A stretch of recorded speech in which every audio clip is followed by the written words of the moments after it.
This is Sky News at 7. Turkey's president tightens his grip after a historic referendum and tells election observers to know their place after they claim the vote was flawed.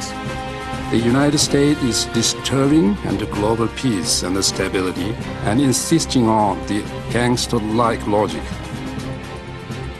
North Korea says it's ready to react to any mode of war as the vice president claims patience with Pyongyang has run out. It was 20 years of not thinking about it and then 2 years of total chaos. Prince Harry is praised after revealing he sought counselling to help him deal with his mother's death.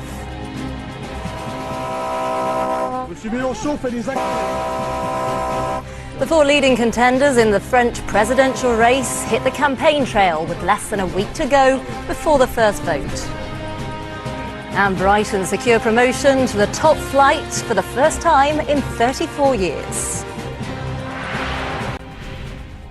Good evening. Turkey's president might have extended his powers, but tonight he's at odds with both European leaders and international observers who said the referendum was flawed. President Erdogan told them to know their place, whilst his opponents said they challenged the result. The outcome has not only stoked divisions within Turkey, but it's also cast doubt on the country's bid to join the European Union. Our senior correspondent Lisa Holland reports now from Istanbul. Turkey's president has won an historic yes vote, which will change the direction of his country.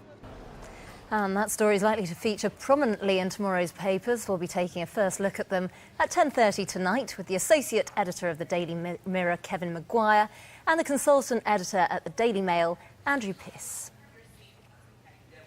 North Korea's UN representative has tonight accused America of gangster-like behaviour that's bringing the Korean peninsula to the brink of war. Tensions between the two countries have escalated over the US deployment of warships to the region and Pyongyang's failed missile test. Today, the US Vice President, Mike Pence, warned North Korea not to test President Trump. Our Asia correspondent Katie Stallard reports now from the South Korean capital, Seoul. Mike Pence in his vice presidential bomber jacket, looking out across the DMZ. Just meters in front of him is the military demarcation line. Katie Stallard, Sky News, Seoul. Well, our US correspondent Amanda Walker is in Washington for us now. And Amanda, North Korea warning again tonight of all-out war. Yeah, really ramping up the rhetoric. It's a fairly quiet day out of the White House today. It's the annual Easter egg roll, predictably when it comes to military action, but also suggesting that negotiation, diplomacy would be a preferred tactic. OK, Amanda, thanks very much. Mental health experts have praised Prince Harry for revealing that he saw a counsellor to help deal with his grief over his mother's death. Princess Diana died when Harry was just 12. Now, for the first time, he's spoken out about how he felt, saying he bottled up his emotions for 20 years and came close to complete breakdown before finally seeking help. Our correspondent Adele Robinson reports. I can safely say that losing my mum at the age of 12 and therefore shutting down all of my emotions for the last 20 years has had a quite serious effect on not only my personal life but also my work as well. Heads together. Through his publicity for the official London Marathon charity, Harry is leading by example. Maintaining a stiff upper lip is no longer the way. Talking is. See you at the finish line. Adele Robinson, Sky News. There's less than a week to go until the first public vote in the French presidential election. Today, many of the main candidates have been holding rallies, hoping to boost their support in what's already proving an unpredictable race. Well, our Europe correspondent Mark Stone is in Paris for us now, where the far-right candidate Marine Le Pen is campaigning tonight. And Mark, how likely is it that she'll get in?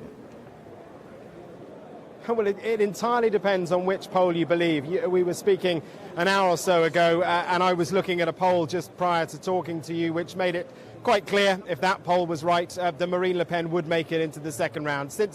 OK, Mark, thanks very much. We'll join you again when she takes to that stage. And, of course, you can watch full coverage of the first round of voting in the French presidential election here on Sky News this Sunday. That's the 23rd of April. A small plane has crashed near a Lidl supermarket in Portugal, close to the country's capital of Lisbon, killing 5 people. The victims include 3 French passengers, a Swiss pilot and a truck driver who was emptying his cargo at the back of the supermarket. The plane was heading to Marseille. 2 men are in a serious but stable condition in hospital after a suspected acid attack at an East London nightclub. At least a dozen people were also burnt at the Mangle Club in Dalston. Hundreds of people were inside the venue at the time. After 34 years away, Brighton have been promoted to the top flight of English football. Their win over Wigan, coupled with Huddersfield's draw at Derby, made sure that they'll be playing Premier League football next season.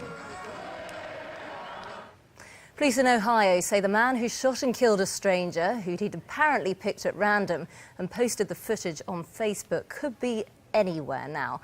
Officers say Steve Stevens is probably still armed. He's posted a second video saying he's killed 13 other people. A warning: this report from Sarah Hadjibagheri begins with footage of the moments immediately before the shooting. Cruising for a victim and with a twisted desire for fame. Sarah Hadjibagheri, Sky News. This is Sky News. Coming up, the legal battle in Arkansas after the future of 8 men sentenced to death.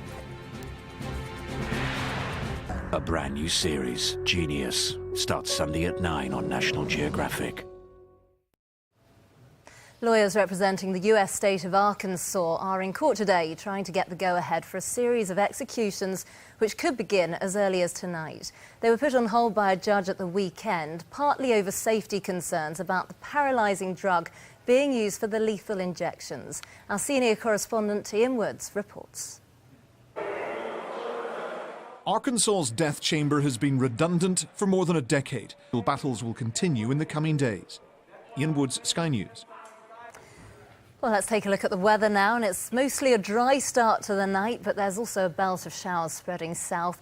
The Arctic air spreading in behind the showers will lead to a very cold night with a widespread frost and sub-zero values for parts of Scotland. Tuesday will start crisp, bright and largely dry. There'll be a few isolated showers over East Anglia and the southeast early on, and an increasing risk of some light rain for the Western Isles as cloud amounts increase in the northwest, central, southern and southeastern areas. We'll see the best of the sunshine with temperatures reaching 13 degrees. This is Sky News. Coming up, it's Alex Crawford's Unseen Africa. We're going to take you to parts of Africa. Sky special correspondent Alex Crawford uncovers how decisions made around the world impact African nations. From the child miners struggling in the Democratic Republic of Congo, feeding a global technology addiction, to the desperate need for abortion aid in rural Malawi. This special report investigates an unseen Africa, showing how the terror threat in Nigeria and the fight for oil also affect our lives from day to day.